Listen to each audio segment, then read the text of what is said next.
Hey, what's up, everybody? What's up?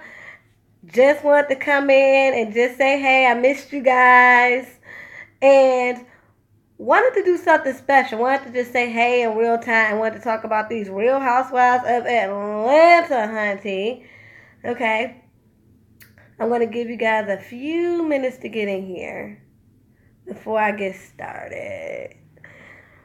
Until everybody get in here, I just want to say, hey, I missed you guys. I know it's been a minute. I know. I'm just, again, working a lot of hours, and I'm just trying to get this whole balance thing together. The operative word here, you guys, is balance. Hey! Okay, so we're talking Real Housewives of Atlanta.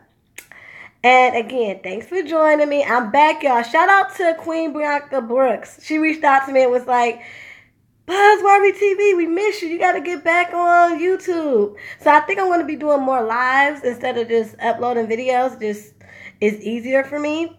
So anyway, with that being said, let's talk Real Housewives of Atlanta. Okay. So, first of all, let's talk about Kandi. Okay? Let's talk about Kandi. Because that's the first thing that stuck out to me this time with this episode, okay? So, the beginning of the episode shows Kandi talking to Mama Joyce. And they're talking about the trip to Spain. And she's telling Mama Joyce that, Marlo and Portia got into it and Portia left early. And Kandi was like, I didn't give a damn. I didn't give a care if she left or not. I don't mess with her or whatever.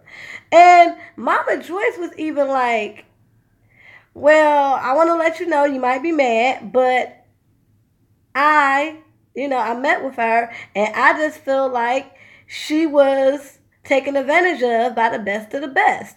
She really does feel like Phaedra took advantage of her friendship with Portia to make Portia the fall guy. And so, Kandi's not buying it. And she goes on to tell her mom, like, hey, they only come for her because basically she hasn't owned her stuff. Every time they get mad, they want to bring that up. And her mama, which brought up a good point, Kandi, if you want them to stop talking about it, if you tired of talking about it, why don't you tell them to be quiet? You can control this. And Kandi, you my girl. I like you a lot. For real. Like, I do think you get the short end of the stick on a lot of things. But it's about time. Not necessarily to let it go, but not let it go, but stop being so petty. That's it. You don't got to not be mad no more. You don't got to not feel some type of way. None of that. But just stop being so freaking petty. And, just let it die down. And you can let it die down by telling people that don't bring it up no more. I don't want to hear about it. I don't want to talk about it. I don't mess with her. Don't even say shit to me about it. I don't want to hear it in my presence, okay? That's all you got to say. So then we move on to this whole thing with Nene and how she lost her spot on the escape tour because of that comment she made to the heckler about how she hoped the heckler gets raped by the Uber driver. And, hi, thanks for the like. And so, she's still distraught about that because her whole thing is she would never want to put that out there. She has been an advocate against domestic violence. She would never wish that on anybody. She just said at the heat of the moment. And, she's just in her feelings. And Cynthia and Marlo came over there and they told her something that was really true. They was like, we know that you didn't mean it, but you got to remember, you Nene leaks. You could always be Nene, but you can't always be Nene. You got to watch what you say sometimes. And I agree with that. On any public platform, whenever you get people paying attention to you, you got to watch what you say. You got to watch your words. Even on these YouTube streets, we got to watch our words, So, she was upset about that. And then, of course, there's this whole thing about the Roachgate incident. Nene's going back and forth with Kim and Brielle about the whole thing that Brielle put on social media about Nene having bugs, and then Nene clapped back what she got from Spain, talking about, basically implying that they're racist. And, Kim felt some type of way. She's into a cease and desist because she's like, you're not going to put that out there that I'm racist. Well, here's the thing, Kim. Kim, I'm sick of you.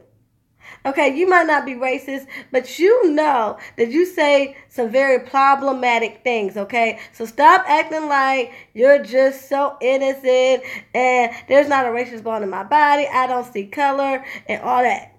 Okay, this may very well be true, but you know that you say some real reckless shit in a group full of African American women, which is not cool when you're the only Caucasian woman.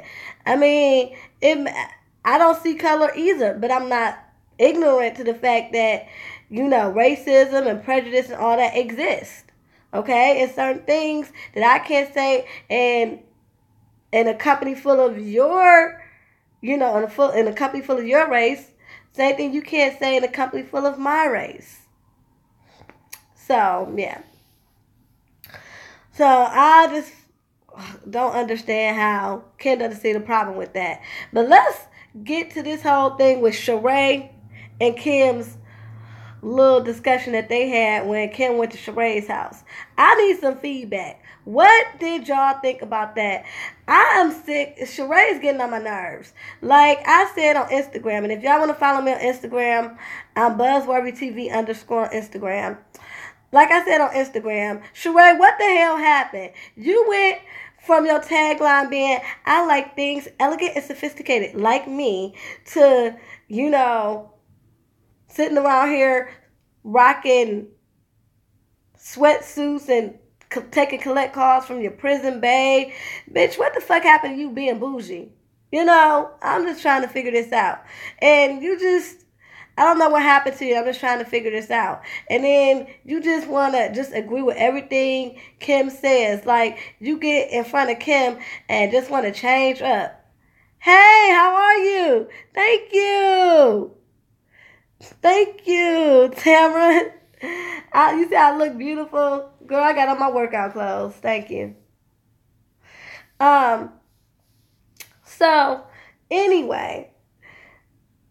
You run around here just agreeing with everything Kim says and does. I'm not here for that. It's like, okay, yeah, you don't have to go hard on her, but the way you was in Spain, like, yeah, I'm going to talk to her, yeah, I'm going to talk to her. And then all of a sudden, you just sit up here, when you get in Kim's presence, you want to just be like, oh, I told them, I don't got nothing to do with that, and, basically just, like, you don't want nothing to do with this, you don't want no parts of it, and that they blowing everything out of proportion, and don't put you in it, and basically just, like, riding for Kim. All of a sudden, like, you downplaying everything that Brielle and Kim did, and all up in her face like everything is all good. And then when you talk to when you talk to Candy, when Candy tells you that Kim wants to have lunch with her, she's like, well, do you standing up for Nene? Do you think what Nene said to Kim was right? She was like, no, they were both wrong. Nene shouldn't have said that she was, hold on, let me check these comments. Nene shouldn't have said that she was racist, but Brielle shouldn't have put up those videos on social media. She was like, they were both wrong, but the difference between Candy and how she was like, she feels bad for Nene is because Nene is owning her stuff and she's clearly upset. And she's not going hard. Like, you just went totally left. Like, acting like you done had no parts in saying that you was going to talk to her. And when you was in Spain, it was like, oh, yeah, I'm not going to tell her how to raise her kid. But, yeah, she was dead wrong. So when you get in her face, like, oh, yeah, you was wrong. But, girl, they overreacted. All they did was just talk about you and just, drag you and Brielle's name through the mud. Just going so hard. And it's different from being empathetic like how Candy was with the whole Nene situation. Then you just going along with everything that Kim says. I'm just saying. Hey everybody, thanks for joining my live. So anyway, so I'm just trying to figure out what the heck is going on with Sheree. What? I love you too. Okay. So it feels good to be missed, guys. I'm gonna be doing more lives, I promise. Okay, so all that riding for her, that's just doing too much. I won't stop making videos. I promise. I'm back. I'm back for real, for real. So I just didn't understand that. And then so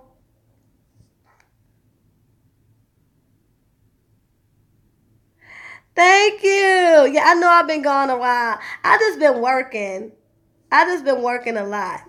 And I'm just trying to find that balance with trying to grow my channel in the midst of having two jobs, y'all. I have two jobs, okay? So I'm just really trying to find that balance. Again, I might be just doing more lives than just uploading videos because it's just easier for me. But anyway, so let me finish up this recap. Oh, thank you. That's so sweet. I just got the best compliment in the world. Somebody just said Tamara just said I'm her BFF in her head. Aw, that's so sweet. Okay, so let's get to talking about this whole lunch that Kim and Candy had. Now, I'm glad they finally had a sit down talk because I remember when they were tight, on and off camera. A lot of people just like to go what they see on TV, but yeah, I do remember when AJ died, rest in peace AJ, Kim was very much there for Candy. So their relationship runs deep. They've been through good, bad, and indifferent. They both Tauruses, so they used to celebrate their birthdays together. They used to take family trips. They just been through a lot. They did business together, which ultimately kind of ruined their relationship, so they should have never did that. But it was good to kind of see them try to work this shit out. But what I was here for also was Candy shutting Kim down. Because Kim, you've been doing the most, okay? This whole, every time you do a scene, you come in there drunk as hell with your red cup. You sit up there, talk crap, and then leave.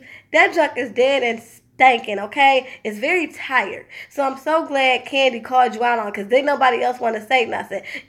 They tried to be cool and have Sheree kind of tell you in a nice way so, she could be the buffer since y'all cool and she cool with them. But no, since she didn't want to do it, Candy did it. And I'm so glad she gathered you, okay? And that calmed you down and then y'all were able to have a conversation. Yes, they do the most. They do way too much. And I'm not here for it. So I was glad she shut you down. And I'm glad after that they were able to have a conversation and even resolve some of their issues. Well, y'all, I gotta go. I gotta get ready for work. What else is going on in y'all world? Huh? I did my first live. I'm excited. Did y'all watch Real Housewives? And what did y'all think? I think season 10, y'all, is a real snooze fest, okay? Especially for it to be like such a big year. It has been really boring. Hold on one second.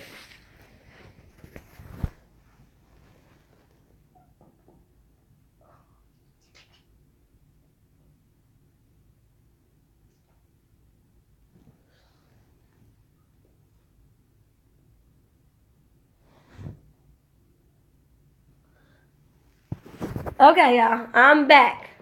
Okay, I think it's been real boring, especially for it to be like such a big season.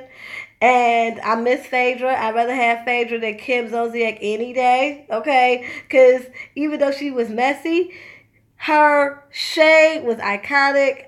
She always had me laughing.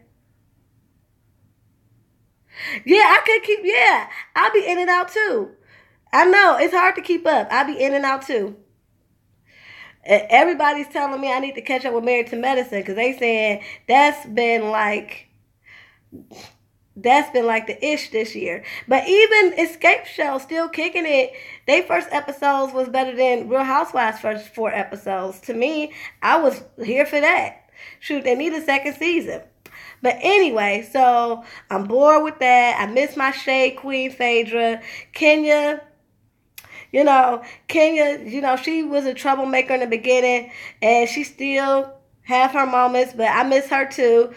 I didn't really miss her in Spain, but now that they're back, I was kind of expecting her to be back, and now I kind of miss her.